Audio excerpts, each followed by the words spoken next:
Next is from John Roddy, and the subject is Bucks.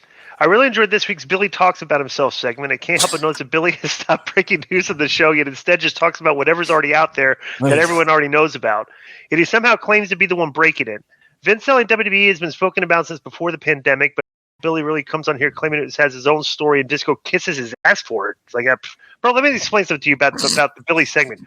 I don't follow the dirt sheets and stuff or thing. So when Billy comes on and talks about like dirt sheet stuff, that's the first I'm hearing about any of this. And but I like to keep it short because all that stuff does not really interest me. I like the sports stuff, like that. That's my. Well, I actually told him. I told Joe to tell him, no more rants. Yeah, and just do 10 minutes. Yeah, right? 10 minutes on the news. And hot news for 10 minutes. That's it, dude. Yeah. Because we got a lot to record. Right. Speaking of people who need to let it go, it's come out that the Young Bucks contract with AEW runs out in late 2023, and Tony Khan is currently in talks with them to work on an extension. Question is why? It's been proven over and over again that they don't bring in ratings. They're not draws for AEW. They may be popular with AEW, but so is not showering.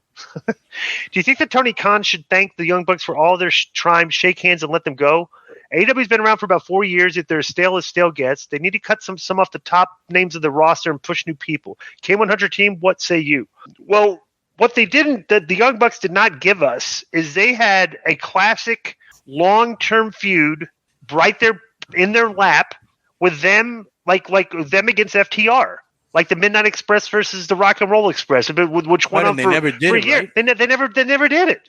And that's still on the table. You can still do that. Right. It's like I don't know why they don't go there. That seems, bro, especially like guys like FTR who were like, you want their they're good at everything. They'll cut good promos, they'll give you good ring match. And they're fans of old school tag team wrestling. Yeah. So like they probably would love to be in like a long term feud, like they're the Midnight Express and the Young Bucks are the Rock and Roll Express, and like and do all the angles and stuff, and have cage matches and let me explain. They don't do anything with them.